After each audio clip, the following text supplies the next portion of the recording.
I'm just going to briefly introduce our panel and ask each of them to, in 25 words or less, just tell us who you are and what you do, and if appropriate, what your company does. I think most people probably know what Sony Pictures does, but perhaps not everyone on the panel. So let me start at your right, my far left, Russ Schaefer of Yahoo. Tell us a little bit about your role there. So my role is a Senior Director of Global Marketing for our Yahoo Connected TV platform. The platform has been out since 2009. It's distributed in 135 countries. It provides internet TV experiences through an app-based UI with about 180 different partners on the platform today. We monetize through different forms of transactions and advertising. And next to him is Jason Spivak, of Senior Vice President of Worldwide Digital for Sony Pictures. Hi, Jason Spivak, and as Paul mentioned, Senior Vice President of Worldwide Digital Distribution at Sony Pictures Home Entertainment. And in my role, I'm really focused on our transactional digital businesses, so internet delivered VOD, electronic sell-through, and consequently, as we think about the digital living room, I'm really focused on thinking about ways to sharpen and really make our transactional offers compelling and make them pop amongst all of the various opportunities. Okay, to my right now, moving your left, is Jeff Schultz of Clicker.com, now part of CBS Interactive. That's right. Yeah, I run business development for Clicker, which is now a business unit of CBS Interactive, which is the online arm of CBS Corp. Clicker is a structured index for professional video on the web, right? IP-delivered professional video, which essentially makes it a next-generation programming guide. All video, whether it be movies, TV, or web, across all platforms and across all devices, organized into one programming guide that lets you find what's available pursuant to whatever business model, based on whatever sort of signals, such as social or other recommendations, on whatever platform or device. And so I think how that sort of plays into the digital living room is that there's a bunch of angles here, and one of them is discovery. And there needs to be some discovery layer that sits on top of content to help people merge the experience of sort of web content alongside traditional cable television and merge these multiple screens. And so we're sort of setting the stage for that over the course of the next couple of years. And running our anchor leg today, Chris Young of DBG. Yeah, Chris Young, CEO of DBG. We are a production and distribution company. We produce original programming and distribute it across our digital content network online. So really I'm looking at the digital living room from the perspective of being a content producer and owner, and looking at the different models of how we're distributing out our own programming. And it's a really exciting space, and we've done a lot of different programming, and we're really looking at multiple devices and deploying those programs across multiple devices. So, to your point about discoverability, it's a huge issue online. There's great content, nobody knows about it. So how do we make it a lot easier for people to discover that it's out there? Great. Well, that's a terrific setup for where I want to go next. The idea of the digital living room has been around for a long time. Old-timers like me have been writing about it and speaking on panels about it for many years. But a lot of people have different ideas as to what exactly the term digital living room refers to. So I want to ask each panelist briefly if they could share with the audience sort of how they or their companies think about it. And before you get to that, it seems to me that there are a number of legitimate ways to look at the digital living room. One is essentially a device-centric view, in which you have a connected television, for instance, or a connected device that's connected to the television, a game console or a set-top box of some sort that pulls in content from the web and can also run content locally. But the focus is on making that device the sort of dominant, the hub of the living room. Then there's a sort of content-centric view of the digital living room, I think, which I think of as sort of taking content that you would normally consume in the living room, like movies and television and perhaps games to some degree, and sort of migrating it onto other types of screens beyond the traditional television display. And so the focus there is on making the content, taking the content of the living room and making it available, either on other screens in the living room or even outside the living room on mobile platforms. And then there's what I think of as a sort of service-centric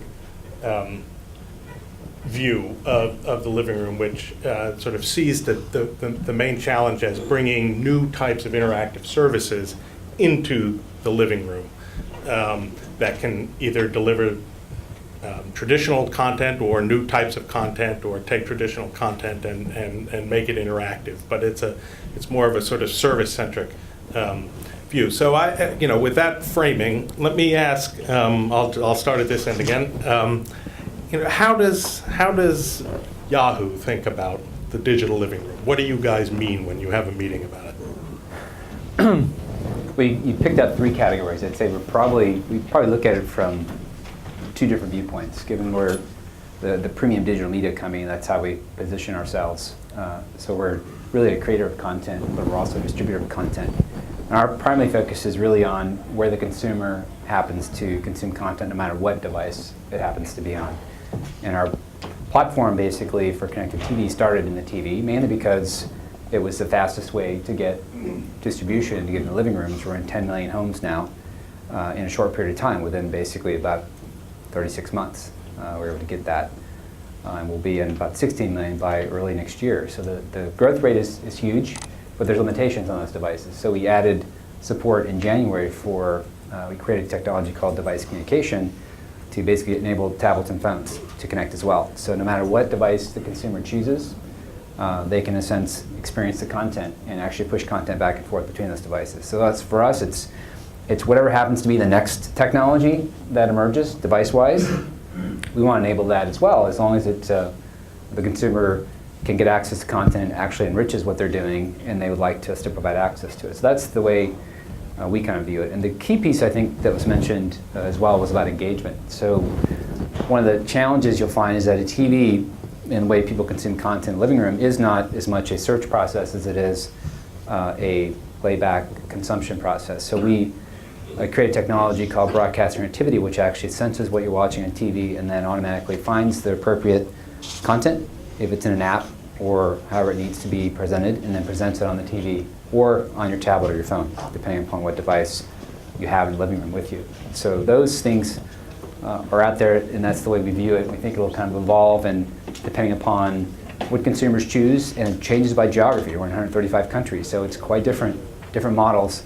So we built a platform that's flexible to be able to, for instance, go where the consumers lead it based upon the geography that we're serving. Thanks. Jason, Sony Corp is obviously a device company at its core. Sony Pictures, not so much. How does Sony Pictures view it, and how does that fit in with the broader Sony view? Well, speaking from the studio, from Sony Pictures, it's really about the core of our business is delivering compelling consumer value propositions, and specifically in my part of the world, developing value propositions sufficient to drive transactions, whether they be rental or sale of our movies. And so in looking at it that way, really all 3 of the constructs that you mentioned are very relevant. I mean, in the most literal sense, since I've been involved with the business, the question that's always surrounded long-form internet-delivered video has been, how are you going to get to the TV? You have a limited audience while you're on PCs and portable devices, and clearly now with the game consoles, the connected televisions, connected Blu-ray players, that's been solved.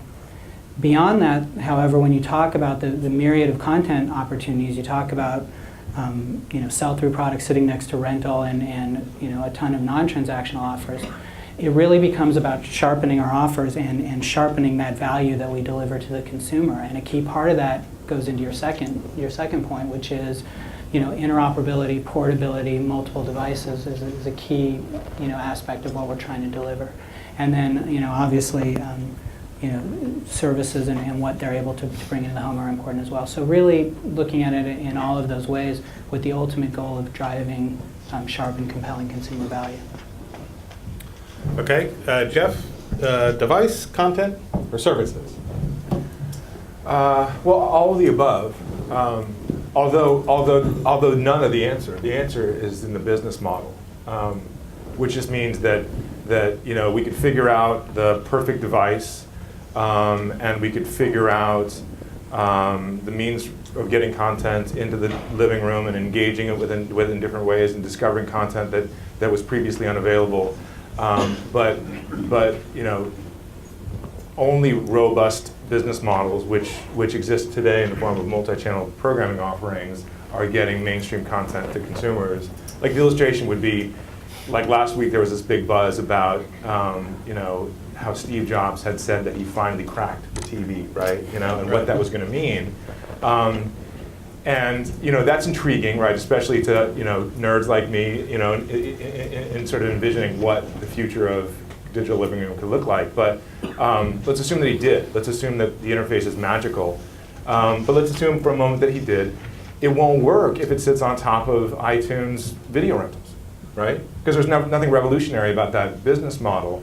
And so I've always thought it was this sort of interesting backdrop for all of this, where technology has gotten to the point now where I think we're really close to delivering on a compelling digital living room experience.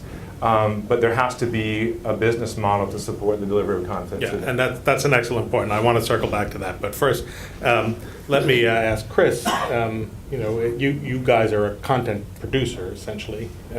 Is that sort of the extent of the digital living room from your perspective? Yeah, I mean, we're definitely looking at the digital living room from the perspective of content. We're very much screen agnostic, so we're providing content that can be consumed by consumers however they want.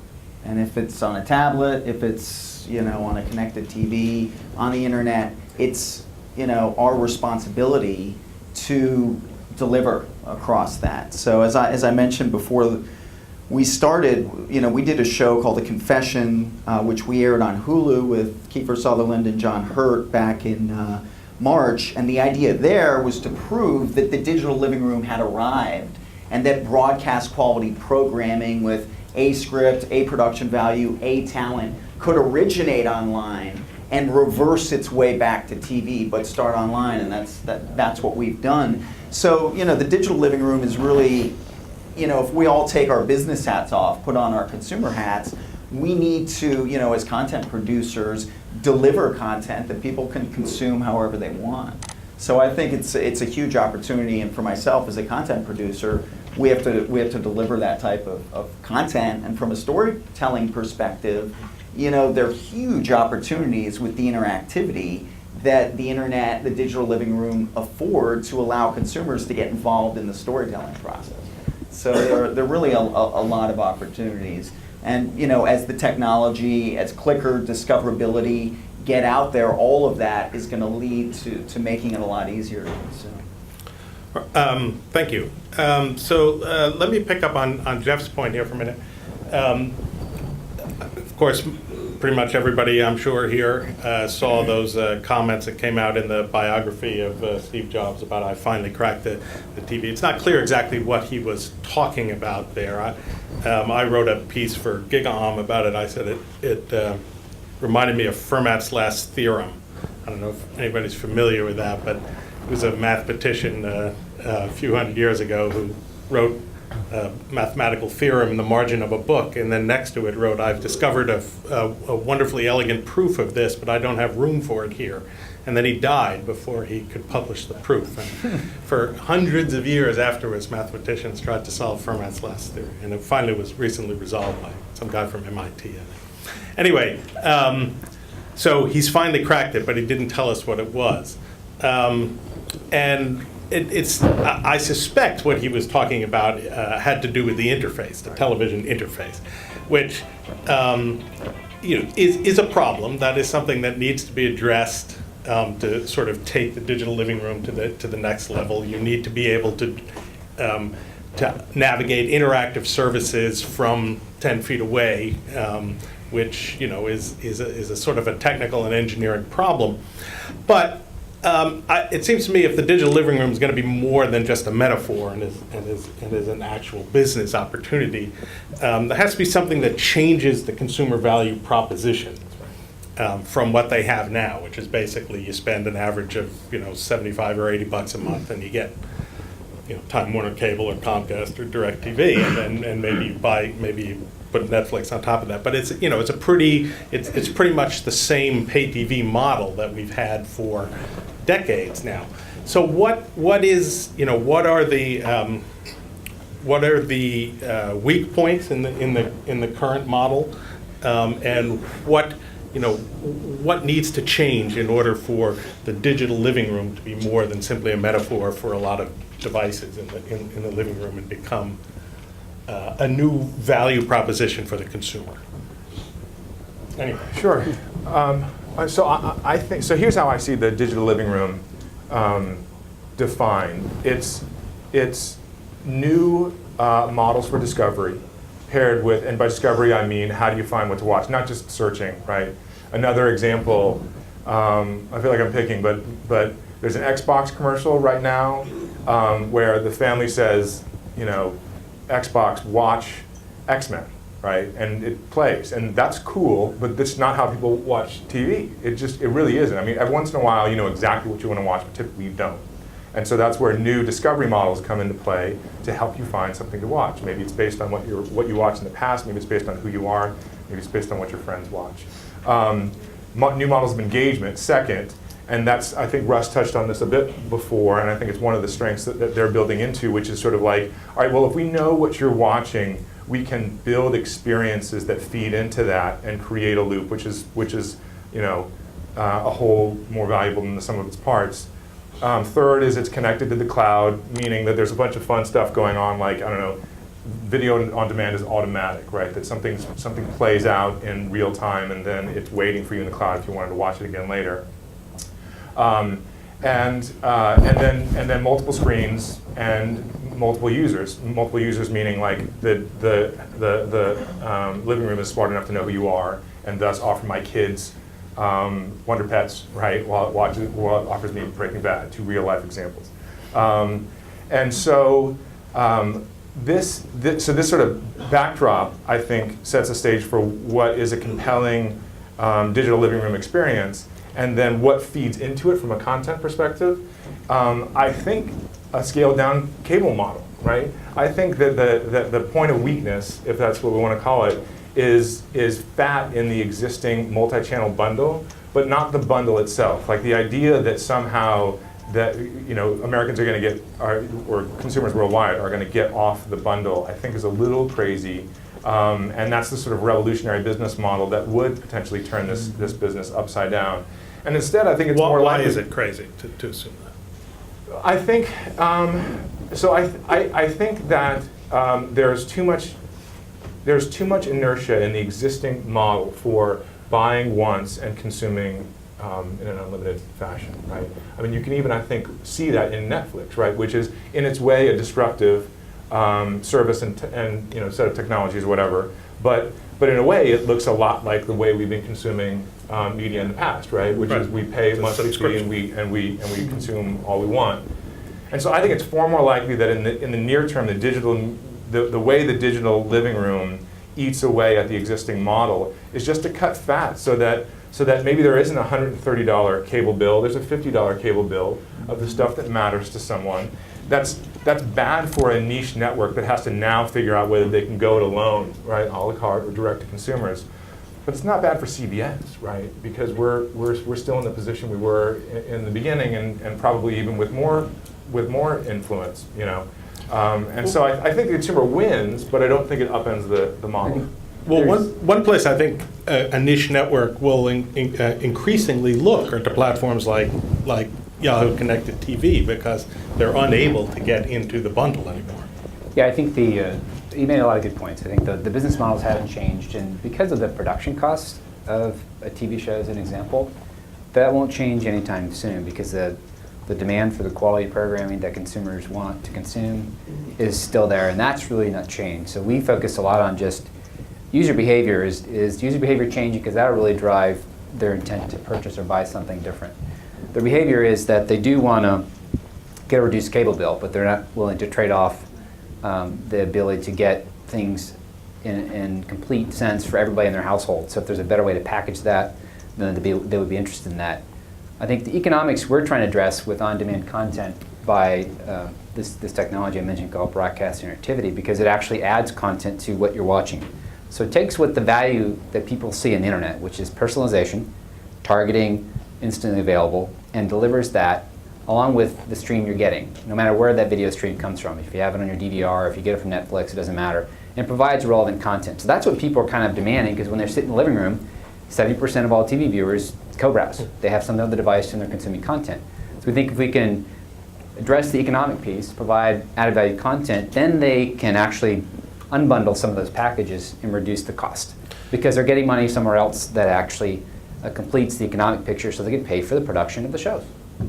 Jason, how easy or difficult is it to change the economics of consumer behavior? Sony, of course, is very involved in Ultraviolet, right? The Ultraviolet initiative right now, which is an attempt to sort of shift some consumer behavior out of movie rentals or content rentals into a purchase and ownership model. Seems like a big lift.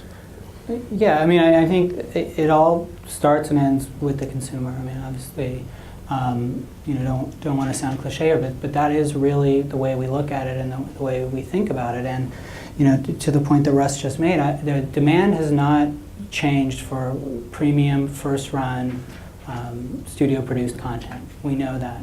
The other thing that we know is that there is a demand for ownership. We've seen it historically in our DVD business. That's waned a little over the last few years, but we also see it in the data from our digital businesses. When you look at those services that offer both models, we see that there is a demand for ownership. What we're also seeing, though, is that the shift is happening towards rental, and the rental models are growing more rapidly. So the way we approach that is by providing value and by bringing a valuable experience to that sell-through product or to that ownership model, and that's precisely what Ultraviolet does. I think in really three main areas: providing flexibility, interoperability for consumers, but also a sort of future-proofing, a peace of mind of knowing that when a consumer purchases a disc or in the future an electronic copy with Ultraviolet rights, they have a true ownership experience that is future-proofed against whatever hardware choices they make now or down the road, and that's really the value that we're bringing to the consumer. So the key is you're not trying to change anyone's behavior for the sake of it, but it's value-driven and it's really out of consumer benefit at the genesis. So Chris, how does a company like DBG, which is really it's really a B2B play more than a direct-to-consumer play, how does that, how does the consumer value proposition factor into how you think about financing content and where you look for distribution of content? I mean, a couple of things. Just to chime in on this last, talking points here. I definitely think that the digital living room is upon us. It's happening, and watch out, because it's going to change, and it's going to change fast. Look at what happened in the music industry. It got completely changed. I live in New York City. Virgin Megastore is no longer there. It was a staple at Union Square. In terms of, Digital Broadcasting Group, DBG, we've traditionally been a business-to-business operation, but, right now we are now running a channel, going to be running a channel on YouTube, a YouTube channel called the Spaces Channel, a design home makeover channel. And that is, a consumer-driven operation.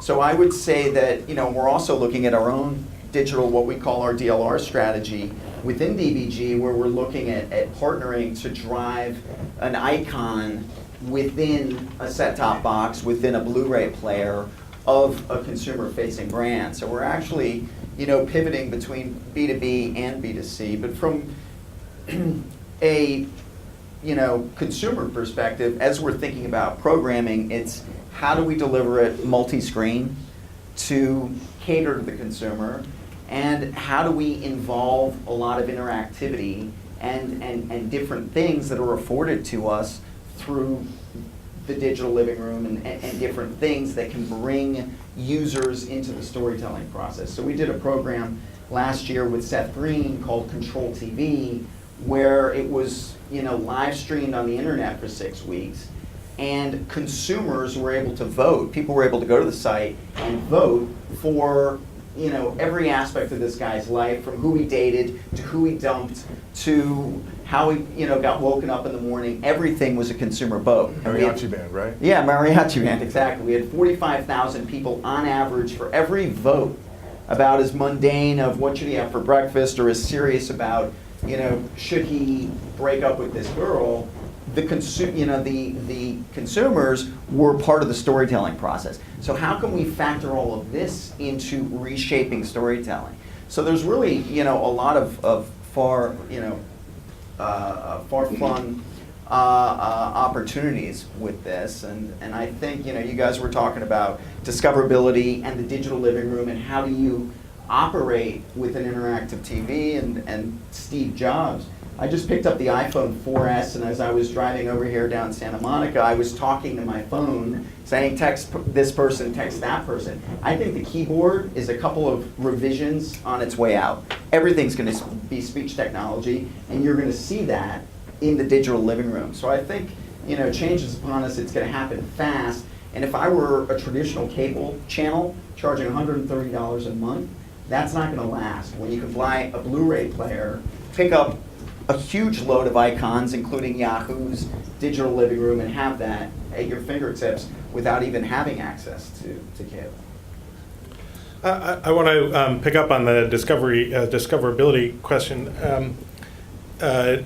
Jeff, I was at, I don't know if you saw it, or if anyone here might have seen it, there was a demonstration of the new Google TV, Google TV 2.0 earlier.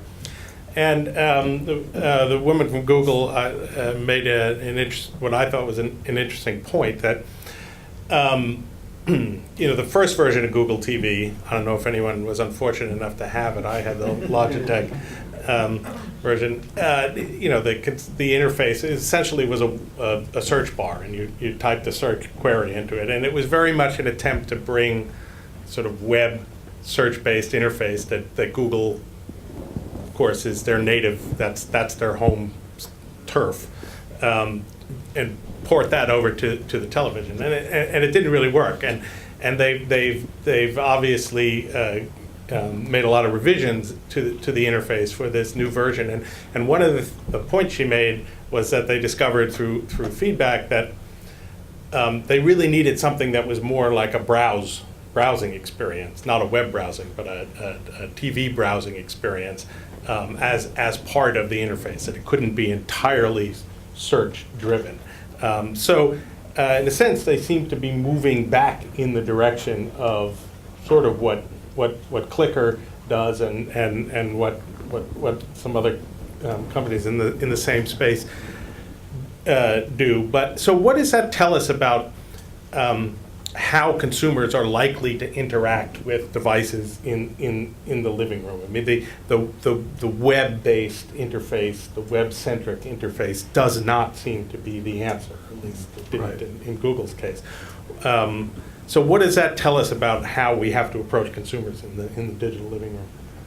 I think in the digital living room, the answer is going to be flexibility, right? Because, and not to get too boring, but like the underlying problem is structured data, right? So what Clicker did was build this structured database that put everything in the right place, and now that was a great way to search for something if you wanted to search for it. But we don't think that's a very typical paradigm for looking for content. We often think that it's more likely that you receive a recommendation from a friend, or based on your Facebook likes, we know enough about you to recommend a new show you've never heard of before, that sort of thing. But the reason why it works is this structured data. And that is a limitation that the rest of the marketplace still faces in terms of making discovery models work. But in terms of what will work in a new digital living room, I really do think it's about flexibility. Someone sits down, knows exactly what they want to watch, and probably does say out loud, right, what that is. And the devices are smart enough to know what that is and find it. It's waiting on your DVR, or it's available VOD, or here it is on Amazon, or here it is on Netflix, and surface it. But far more likely, I think, is this sort of range of flexibility in sitting down and thumbing through the programming guide, right, which is is dumb recommendations, right? I mean, we all do it still to this day with all the control that we have. We sit down and start to go through the channels, 1, 2, 3, 4, and when you find a rerun of Seinfeld on, it's just a dumb recommendation. It's like, hey, you want to watch Seinfeld? But that set-top box didn't know anything about you, didn't know who you are, what you wanted to watch, what you would watch historically, etc. And so replicating shades of that by knowing more about what you are, by being able to react to what you watched in the past, by being able to influence recommendations based on what your friends are watching at that moment. I think that creates this discovery model that lets it be everything to everyone, potentially. Did you Yeah, want I think part of just along that line, the whole, how do you find what people are interested in watching question, which is sort of the one that everybody would like to get to, because recommendation engines are hard to build, as you mentioned. I think it will be a combination of things, and that's the way we view it. What you view on a mobile, what you view on a tablet, no matter where you're at, what you view in the PC, and then how does that influence what you view on the television? Because your consumption now is not about that living room spot. TV has moved with you no matter where you happen to be. So that's the way we view it. It's kind of a cloud-based approach where the login, no matter what service you like, whether it's Amazon Video On Demand or Netflix, that carries that data across all those devices. And for us, it's a matter of how do you provide a consumer a quick and easy way through just the simple remote to the engaging tablet, no matter what they choose to do, because we tested our product from 15 to 60 to kind of see, because that's a huge range of folks that are going to be engaging with TV, and we think we've come up with a model that works. But I think the recommendation pieces will get better and better. I like the voice component. I think that will be part of it, not for everybody. I think that's I guess the key message. I think was flexibility was mentioned already before. You've got to be able to provide choices where anybody can plug in whatever the latest device happens to be. We have about 10 minutes left, so I wanted to open it up to questions from the audience, if we have any. Yeah. Here, and hold on, we have a mic. Thanks. Hi, everyone. Hi. Russ, good to see you. Hey. So I think maybe 2 years ago when OTT really started out as the latest thing in digital delivery, everyone thought maybe that was going to take over immediately.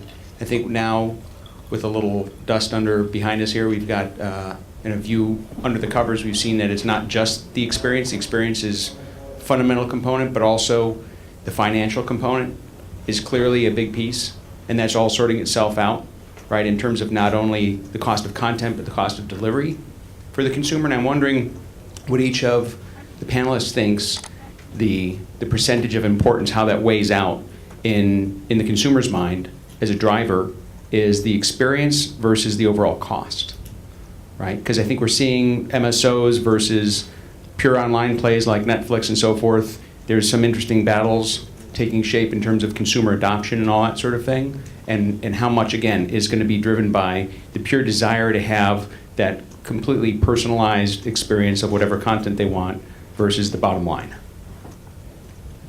I just spoke, so I don't know if anybody else wants to go first, so I'll be happy to. I don't think they can be separated. I mean, all right. So there's some value in sort of like the technology experience layer that I don't know is super relevant. I mean, so people will make money.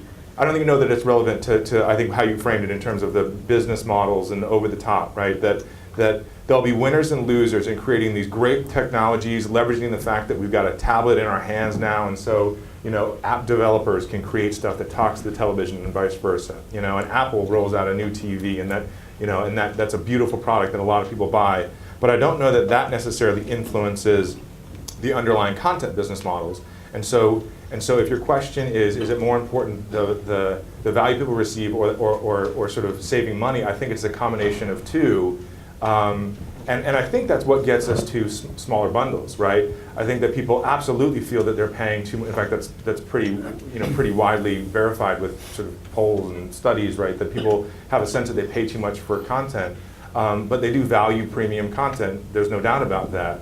And so I think that in tandem, those two things, essentially more value for less money, and then competitive inputs like, I don't know, an over-the-top cable offering, right? Like an over-the-top MVPD that unbundles distribution and content, that will create pressure. I mean, imagine that happens. It rolls out. It has all the good stuff, and it's priced at $50 or $60. That will create pressure on DirecTV and Comcast and others to competitively respond. No, Yeah. Go ahead. I mean, I was just going to say that, you mentioned the notion of an Apple coming out with a TV, and Russ, you had mentioned, the cloud, and we were talking about personalization as the future. I mean, for myself, if Apple came out with a TV that I could stick in my living room that worked with iCloud, that, whatever was happening on my iPhone or my iPad was also synced in with my television and making smart recommendations, and somehow came up with a bundled package saying for our silver package, $50 a month, and we'll deliver all this relevant stuff, blah, blah, blah. I would scrap Time Warner Cable like that. These things are... Right. So yeah, you're suggesting it's more the experience, and I guess just the simple question is, and I agree with you that it's a combination, but I was just asking for is it 60-40 experience versus price versus, I think price will work itself out. I really do. What you guys are seeing now. I think it's a question of what's being delivered too, because we're centering a lot on just video on demand content, so just a traditional linear TV delivered in a different form. And his example was, I wanted to know what I'm interested in, deliver that to me. I think we were focused on, and that's also part of the solution, but we were focused on augmenting with other content that people keep going to the internet to get. Right. And that's the behavior we were purely focused on, is how do we take the economics and the targeting and the personalization of that content that can add value, because they create websites for shows for a reason, because they want consumers to engage in more and more content and really like their brands and make money off of that and raise their ratings. So for us, we think it's the melding of those two that creates the business models that allow for the relative unique packaging that would be more personalized to consumers. We think those two are hand-in-hand. So I think they're at least 50-50, because right now, that's the reason interactive TV is around for 15, 20 years, hasn't gone anywhere, because the business models haven't really supported it. question here? I think what Steve Jobs was referring to was that computers are basically a lean forward experience and TV is a lean back experience. So I just wanted to touch on that. How do you bridge that? The fact that, like Chris, you're not the typical consumer. We're all sort of, early adopters or whatever you want to call it. So how do you bridge how do you account for the fact that the digital living room needs to take into account that one is a lean forward and one is a lean back experience? I think it's a flexible experience that leverages how consumers are already behaving, right? And so that's where, there's a lot of examples, and that's a pretty vague thing to say, but one specific example is the fact that today most people have some kind of device in their hands, right? And that's a smartphone, and often, in many cases, pretty soon it's going to be a tablet in many cases. And that gives an opportunity for people to have variable levels of control. It could be as simple as the programming guide has been replicated and I can, in a more easy way, find what I want to watch and then tune into it here. Or like some of the stuff that Russ's team was working on, coming up with highly engaged opportunities to interact with the content. And actually, you were talking about that as well, right? I mean, sort of ground up opportunities where the content itself was built to be interactive. And some people might not favor that level of interactivity and engagement. And so they'll use one end of this flexible spectrum, right? And other people, I think, will engage heavily and they'll use the other end of the spectrum. Sure. Yeah, I mean, there's huge opportunity out there for consumers, for content creators, for business models. I think the pricing will work itself out. And look, as consumers, and as Jason will attest, consumers, and as we'll all attest, we're used to paying $2-3 to watch a video. We're used to paying $8, $9 to go to the movies. So people will always pay. And as Jeff was saying, for premium content. We have time for one more question. Question up here? Hi, my question was about really the last mile. I mean, so much of what we've talked about is this whole industry poised on the other side of delivering high bandwidth to the home. And I know just anecdotally, in my case, I have Comcast in the San Francisco Bay Area. They force you to bundle. If you want high-speed internet, you must buy either phone service or some type of cable TV. I was not interested in having commercial cable TV, so I took the phone service and got an Apple TV, Netflix, I love it. But the point is, none of those businesses, whether it's Apple or Netflix or Yahoo or anyone, can get to me without a pipe. What do you all anticipate? Will there be competitors for Comcast, Verizon, Time Warner to bring an alternative high-speed pipe to the home? And I would just add on top of that, how would constraints on that last mile bandwidth affect how the digital living room evolves? I mean, you do have to get stuff to the pipe, and bandwidth capacity is not infinite in the last mile. And I don't know if does anybody have any comments on that. We talked a lot with the broadband suppliers. Many of them have come to us trying to do bundling, especially if they have services like cable TV or other phone services in all countries that we distribute. So it's been a lot of different discussions in various different forms because some of them don't control all the packaging.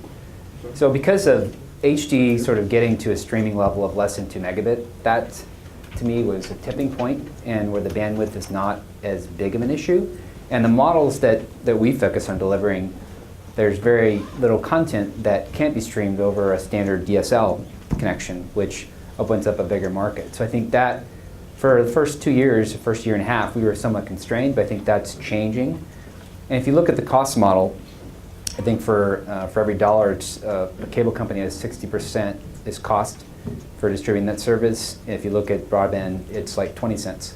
So from a standpoint of and they charge a high price for that. So I think there's always opportunities to work with them on bundling things together where it's separate from the others if they can, they have those kind of economics behind it. So I think there's opportunities there. They're all wanting to do something.